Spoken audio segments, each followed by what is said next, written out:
What's up, man? What's good? How you doing?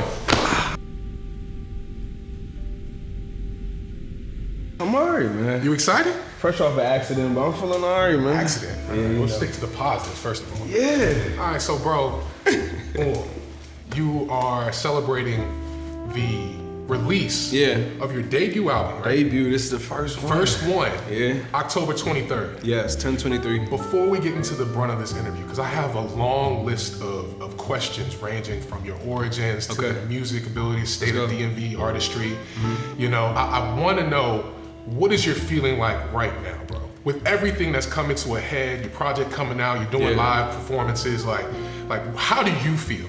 Yeah, I'ma always keep it real. I think that this time has been difficult.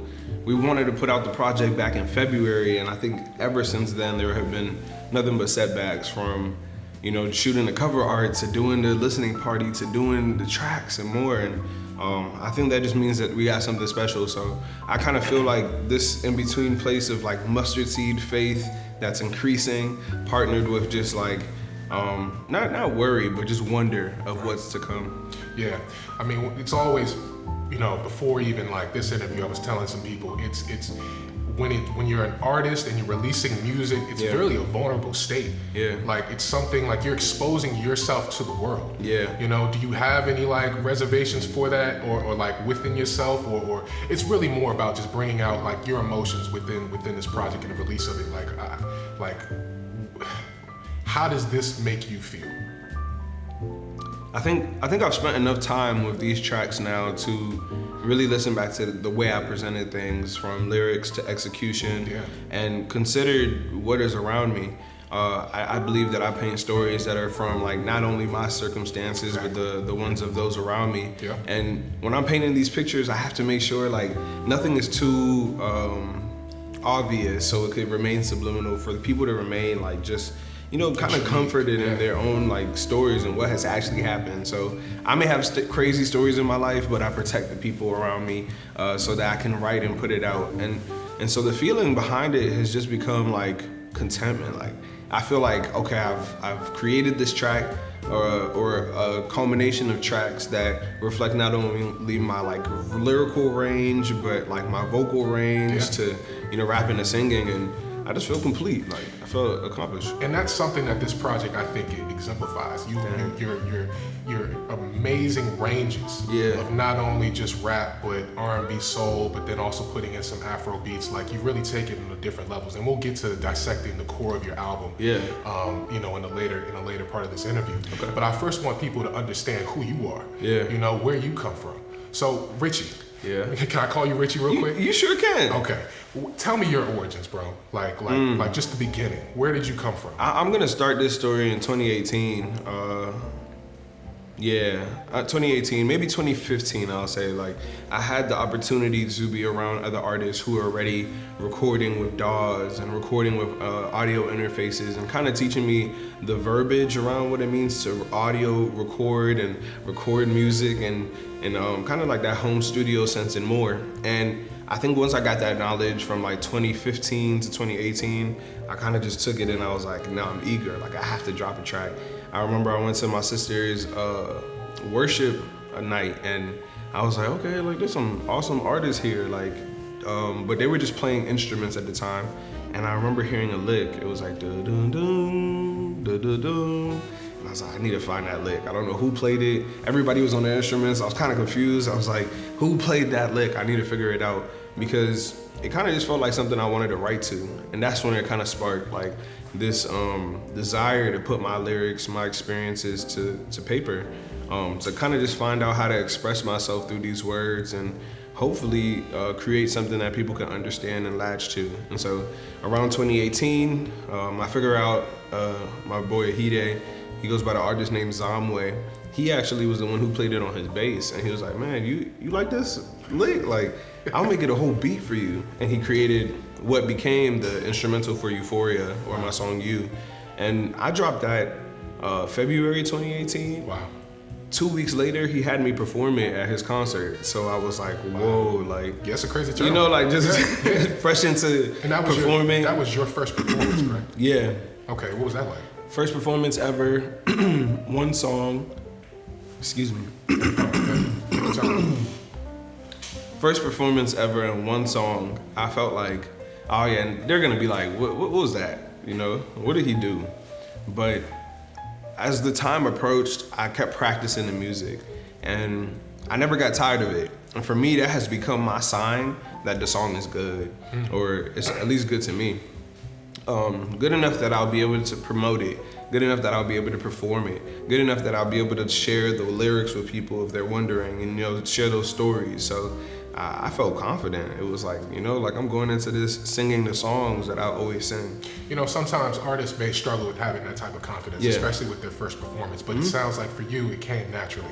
But I won't lie. Yeah. The confidence came from the platform. I was given the opportunity to lead worship at different churches from like 2014 to 2018. And in those different experiences, you realize in religious settings, not everybody will be religious. And so people come in, they're like, ugh, what are these guys talking about? Or like, what are they doing? Or I would like minister to the students, and the kids would just point and laugh. Like, what is he doing? Like, and those experiences kind of built the grit. Gave me the ability to, go on any stage and just feel like, okay, I'm giving something regardless. So let's just do my job, give the entertainment, the message, the encouragement, whatever it may be, and then go on my way. That's beautiful. Yeah, the confidence came from other sources. It wasn't always innate. Okay. Well, because it seems like your origin really musically started within the church. Yeah. Is religion, maybe even before. Before? Playing clarinet in like elementary school. Yeah. I played it up to freshman year, and that kind of taught me timing like crazy. Word. Okay. And also the recognition of keys. So I can hear a song and I'm like, okay, I know what to sing, or I know where to sing. I know the tempo. I know how to do a flow to this. It just kind of came. But then it was supported by the church and really like fortified. We had the opportunity to be around brilliant instrumentalists, like vocal teachers and more. And I just learned so much about dynamics, range, tone, etc. Exactly. Yeah. That's beautiful. A lot of things, especially with Black artistry, a lot of our excuse me now. Yeah. A lot of our most prominent musicians, Beyonce, like people on that type of stature, really start out in the church. Exactly. It's not something that's talked about a lot, especially because if you go on to different layers of R&B, they can start to get a little explicit. So you wouldn't even think they would have those types of relations with coming from the church. But a lot of the same tempos or the tones that we use, the rhythm, harmonic feel, all comes from that. So it's good to see that you're bringing that into your music as well. Is that something that you want people to understand about you when they listen to your music? When they listen to my music, I think a lot of people will see me and have their own pre-notions of what it should sound like.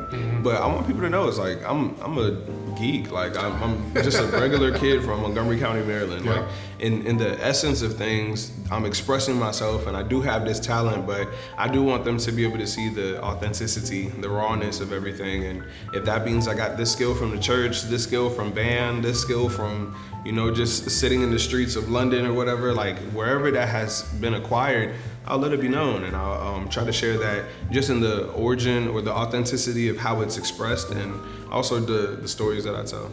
Okay, so you have Nigerian lineage, right? Yeah. Are you from America originally? Are you from Nigeria, America? Yeah, I was born in DC. DC? And then moved to Maryland, raised in Maryland, and my parents are Nigerian. I would say I'm in Maryland by way of Nigeria, so lots of influence there. I would say there's always music to indulge in, and rhythm kind of like really influences maybe even the verbiage of the country, and so I think that musical element is bound to be like ingrained. I mean, right now Afrobeats, like that type of music, is dominating the music industry. Yeah, we all feel it. Yeah, we feel it, and that's the key thing. You feel it. It speaks to your soul. Exactly. And I can tell that even though you don't have particularly a whole bunch of songs that are within that type of rhythm, you do have one with my boy Zuby. Yeah, Zuby. Shout out Zuby, Shout out to Zuby. Zuby's amazing. Like, he is amazing. We did Rooftop about like 2 years ago, just like mid-pandemic, and I remember like I did not have the best studio set up right then and there, but we were in the room just hot, just sweating, but we were like, no, we need to do this Rooftop remix. By the end of that, we realized like, okay, our collaboration styles were, a little bit easier to work with. We understand how to communicate, and we have the foundation of paper. And so, we kind of just like, let's see what other tracks come about. Yeah. Right. And we got Money on the album. Yep. That's one of my favorite songs. It's definitely on my list. And look, we're gonna be going through my top 5 songs. Okay. I'm excited. Let's go. I'm excited too. I got a top 3. You got a top 3? Hold that for a second. Okay. I want to go more into when you started the creation of this project. Ooh. When did you start that process? It starts January 2021. 2 years ago. Yeah. I wrote a song called Captivated about my car. Sorry, it might be totaled, so I had to, moment of silence. But I wrote a song called Captivated, and Captivated, I showed it to people, and I'm like, what? You're singing now? Like, you said you were a rapper. I'm like, I am a rapper, but I will sing. And I think that track for me, it started to birth a new confidence because I sang it, when I finally recorded it, I sang it in a time where I was fighting through grief. I was fighting through a lot of different things. And I think a lot of times when people are angry, they want to scream. I didn't know that I would find that same satisfaction or accomplish that same sensation through singing. It almost felt like my own personal scream. So to release that grief, I feel like every single background track on Captivated was a scream, just like just whatever I was singing. If you listen to that track, there's probably hella vocals, and it's every single track was just me individually, spitting at the microphone. Recorded by Blackburn Studios, and I remember just, being in that position where it's there's more to express in this kind of story of what has been already expressed. So Captivated, it was let's expound upon this idea. That started this EP in my head called Rose, which was Captivated, Take You There, and then a song called Needs. And I was like, I got the reaction to Needs, and I was like, let's expound upon this again. And the Needs. Okay, I want to stop you there because that was really, and where I don't know how the final track list is going to be set up, but that to me set the tone of the rest of the project. Especially it exemplified your vocal range. One that I didn't even know you could hit. You know what I'm saying? It sounded like some early 2000s Tank type of stuff. And that was the goal, man. I'm not really R&B native. I think growing up I had a peculiar playlist. I would just take my sister's CDs and kind of mash everything together. So I'm mixing Paramore with the Wale with the, that's crazy. What's even happening, right? Wyclef, you're listening to Black Eyed Peas. And I don't think I ever really leaned into what it meant to write R&B, express R&B. And so I remember leaning into this project and asking people around me who are your favorite artists? And I would just listen to those people and repeat. Needs for me, I did want it to be right where it's positioned to turn the project. You have CPT, which is kind of abstract. Exactly. And then you have that Needs to Follow. Just give people that wonder, what did we just step into? So I definitely want to talk about Color People Time. Let's go. But before that, okay, when you did Captivated, right? Did you want that song to represent the rest of the project in terms of a theme, or was that how did you once you wrote that song, you had the EP out, when did you start putting together the Captivated album? At what point? Was it the Captivated song that led into everything else, or was there some type of euphoric moment to where you just had a eureka moment? It's definitely the juxtaposition between where the artist is from Captivated to Needs. I did those 2 tracks solely or individually, and then when I realized that they could come together in a project, I was in Captivated, he's seeing this girl, he's pursuing this girl, he's just it's kind of this heavy pursuit, this wow factor. And then Needs, they're at this point in their relationship where he can't even get through to the girl. It's almost like he's talking through the voicemail, asking what is the aspect that I've lacked to make this relationship work? Asking, what do you need? And so I was like, dang, we have to paint the pictures, draw the lines. How do we get there? How do we go from, extreme captivation, overwhelming love or pursuit, whatever, lust or whatever it was, to this backhand or this step back approach of all of what I've tried, all of what I've done is not working. So what do you need? Okay. And so yeah. All right. I think it's about time right now for me to just tell you what are my favorite songs. All right, let's hear it. So because before we get into CBT, color people time, like, and dive into deep of that, because that showed me a lot about yourself as a rapper. Yeah. That to me was like the most rapper song because you created a story essentially. Yeah. You know what I'm saying, on that project. But just to run through some of my favorite songs, I got 6 of them. Okay. See That, of course. That's the Yeah. lead single of the album. That's the one I've heard the most of. You know, I think I want Sucker to be the lead single. You want Sucker? Okay. Yeah, Sucker has dropped 10-3. Okay. And See That for me was, if I had to do another single, it would See That, because I don't know, the energy just feels like energy. It's a simple song. Like, you know, you see a girl, she look good, you're like, I'm wishing I could see that again. Like, I don't know, I'm not worried about nothing, but I'm wishing I could see that again. Yeah. Okay, what's number 2? I like 2. First of all, See That's amazing. I think the hook is what really captured me. Plus the beat. I don't know who the produced beat. it, but it was just like. Yeah, that's HP HP Black. Shout out to HP Black, man. I'm gonna make sure I tag him correctly. Please do, because that's the one that stood out to me immediately. Second one, HP. CPT.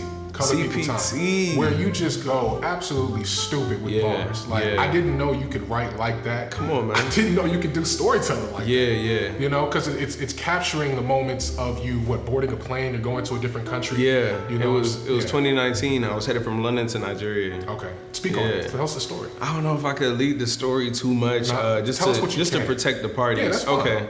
Okay. We were leaving London, going to Nigeria, and we had 3 days, and we wanted to make sure that last night felt like, you know, we did something in your London. sister was telling you something. something. My sister's like, Richie, listen, like, there's a little bit of wisdom I can give you, and that's that you need to sleep. And I'm like, we can sleep on the plane. We gonna ball, whatever. That's if we make it, you know. If we make it to the plane. So I think that night, I remember we left her around like 12 a.m., and that's when the night felt like it began.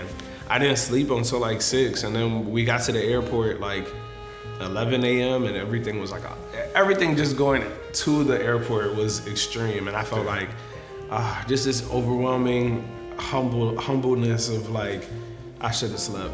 I should have just went to bed. It's the way you weave everything together that stood out to me. You know, this song is very unique on this project. Like I said before, it's the most rappiest song I feel like is on this project. Like you have different tracks.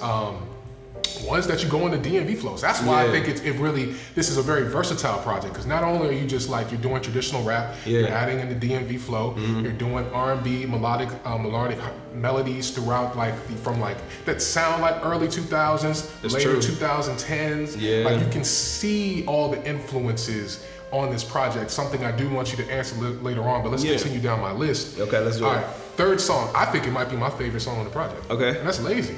Ooh, Lazy is hard. I was just telling them after the listening party. I don't know if you were there. I came late. Okay, but afterwards, like after Fred asked me like, what's your favorite track? And I said, I think it's Lazy.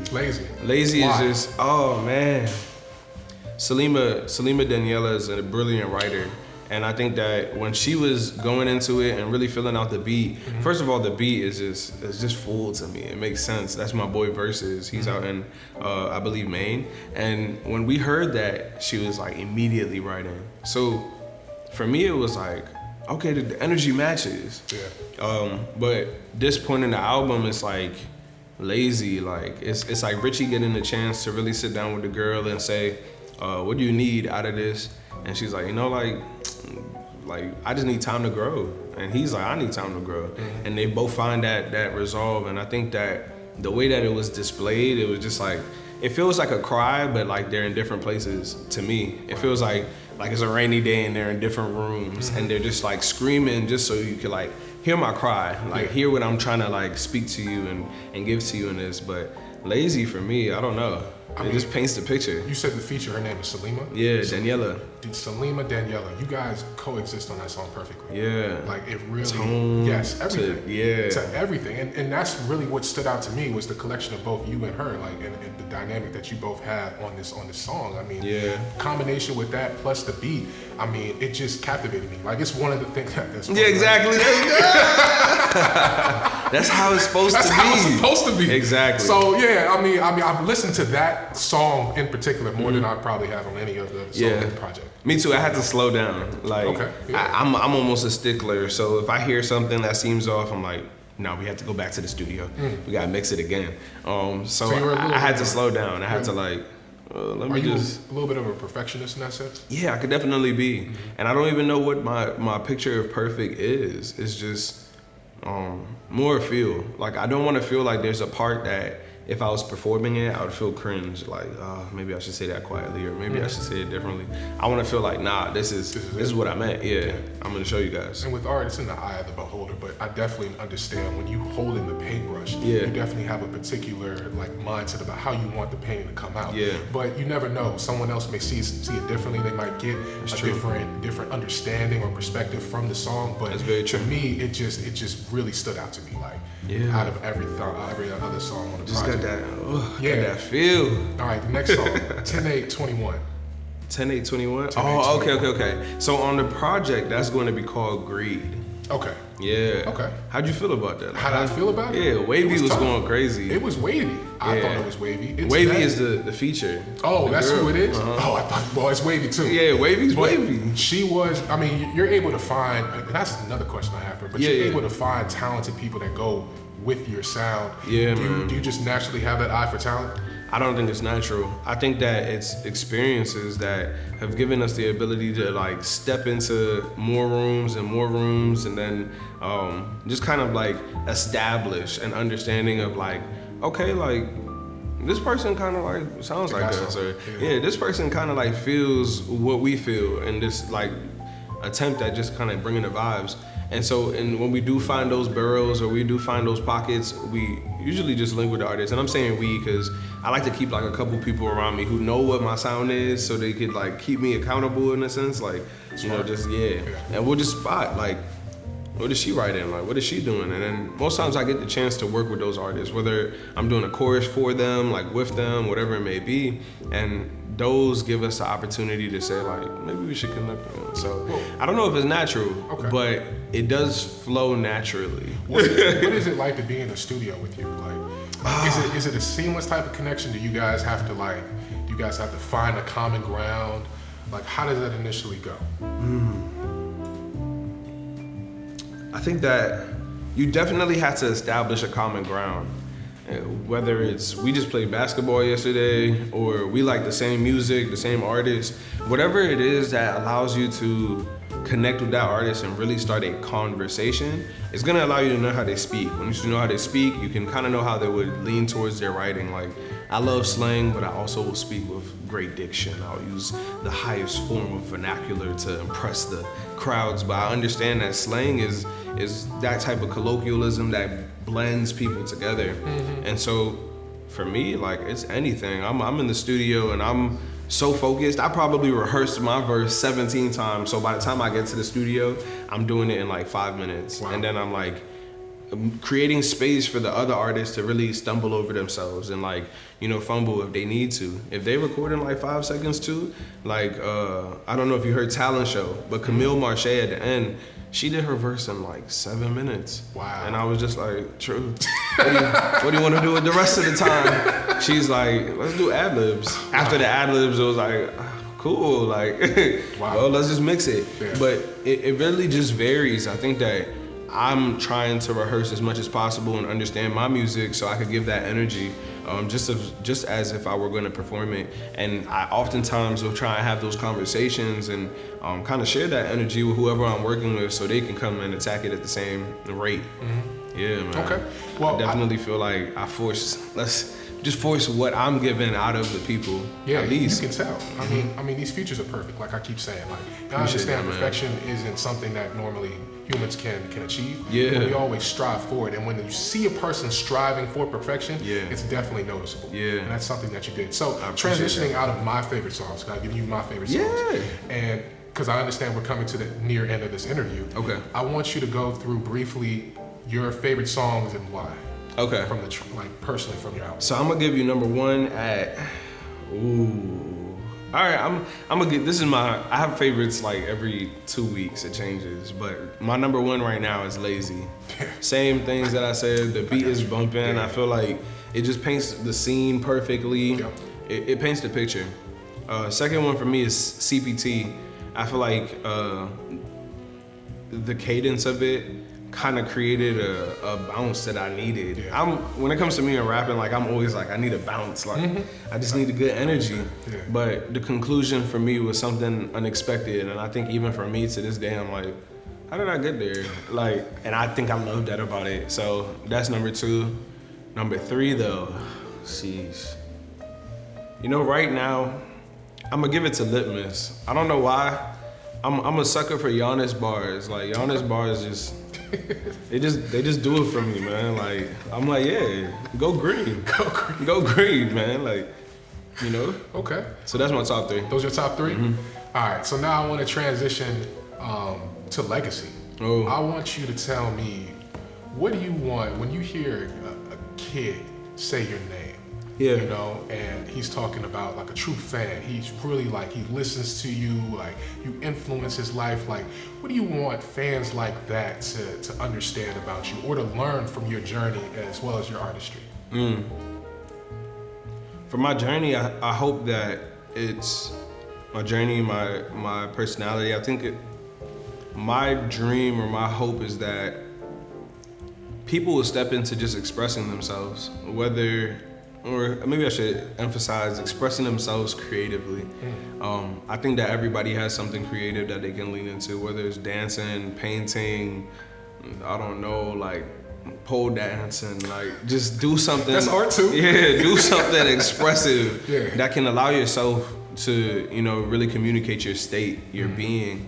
And I think that is like the goal of me being myself authentically with the tattoos, the earrings, the whatever it may be.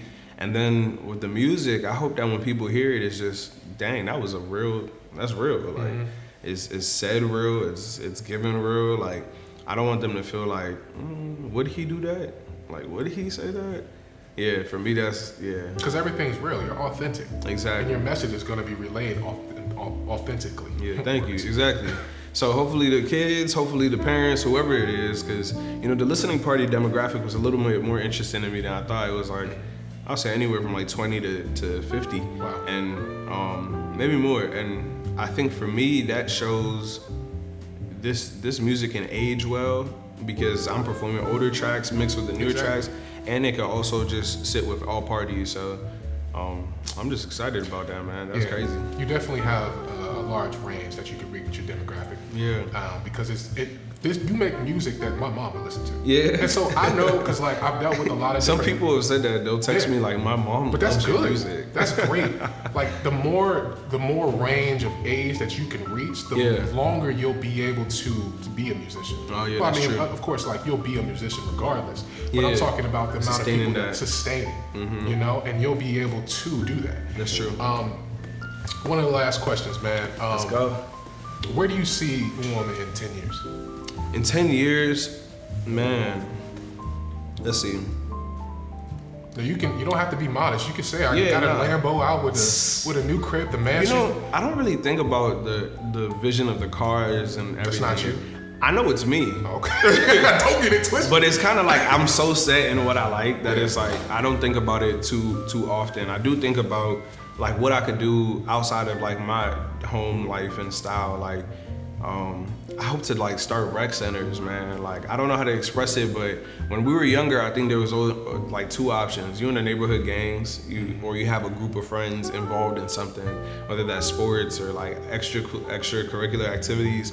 You have to create this kind of like outlet to make sure that you don't find the brotherhood or the camaraderie in dangerous places. And I think that the rec center was that for a lot of people, man. Like for me, I don't know how to ball too well, man. I'm a practice, I'm getting my skills up, but you know, the rec center was still a place where you could go and see your peers and like do your homework and get the internet and all of that. So I feel like just creating resources for those to follow after me. And then I've also thought about like artist development. Like what would it look like to, you know, continue to groom the artists around me and, you know, pour into them what I'm learning from platform presence to, you know, lyricism, whatever it may be. So whether that's like using my home studio to kind of like garner these gifts, or like, you know, driving out to be with those artists, I hope to like just continue to like groom of what I'm learning.